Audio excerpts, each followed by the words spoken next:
Good evening. This is Michelle and Don Davis with Don Davis Lux Realty Group, Compass Real Estate on a August summer day. Very toasty weather, nice and warm, conducive to real estate sales. I want to share a little bit of a market update that was recently released by HAR um, regarding the Houston market. Uh, few of the things I want to touch on is that between June and July, there was a decrease in the number of sales. Now, uh, need to point out that need to point out that um, the number of active listings between June and July increased. So you're having more homes going hitting the market than before, but less sales taking 1.8. But Michelle, you were saying some of the other price points are place in the month of July.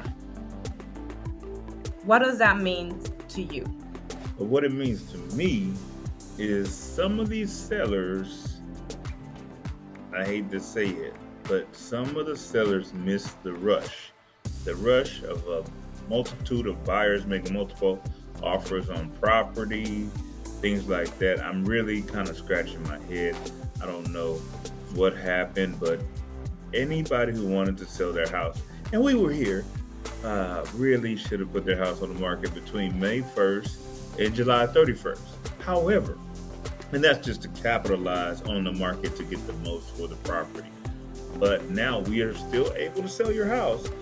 Just don't expect a line outside of the front door with people writing letters and I'll pay cash and I'll pay over list price and Well, it depends on the price point. exactly the price point. And also another thing that's kind of slowly disappearing is the appraisal waivers. So you just have to know which market we're focusing We're on. having an event, so And we have people walking and back so and forth. what Michelle was just talking about is what price point. So what that means, the data does show that 500 to 900,000 is still very active, and the reason we think that's very active is because of the sudden influx of buyers relocating to the area has affected the market value of the homes between 300 and 500. So literally, homes that possibly sold for 350 last year, you might be able to sell for 550. And homes that sold for 450 might be able to sell for 600. And homes that sold for 500 might be able to sell for 700. I do know of one gentleman, a retired football coach, who sold his house in Willow Creek Farms.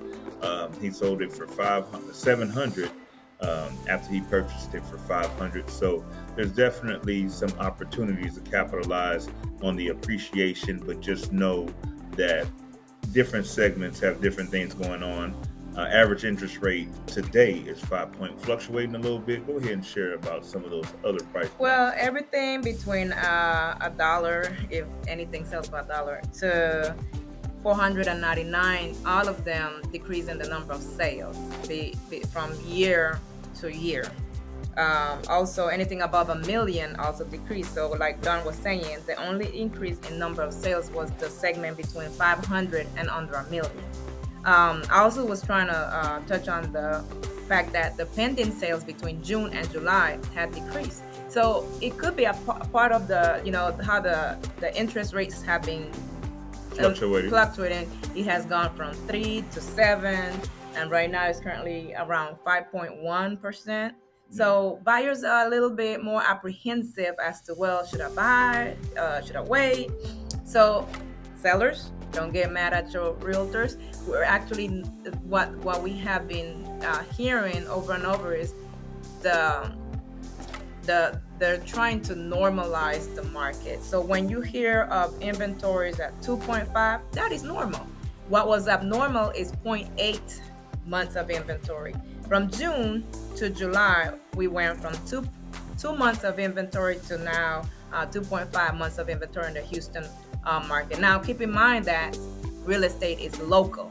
Very So low. even though certain parts of the city might be slowing down, there might be some areas that is still experiencing a high demand. And that's very important because this video is going to be on social media. We have friends in Austin, Dallas, all different parts of the state where this wouldn't even apply. This definitely doesn't apply to Austin. Austin's market is still hot, and things are going even faster just because a lot of people are relocating with Tesla and some of the other major employers in those markets. So this is specifically speaking of the greater Houston area, but at the same time, like she said, it's a local market.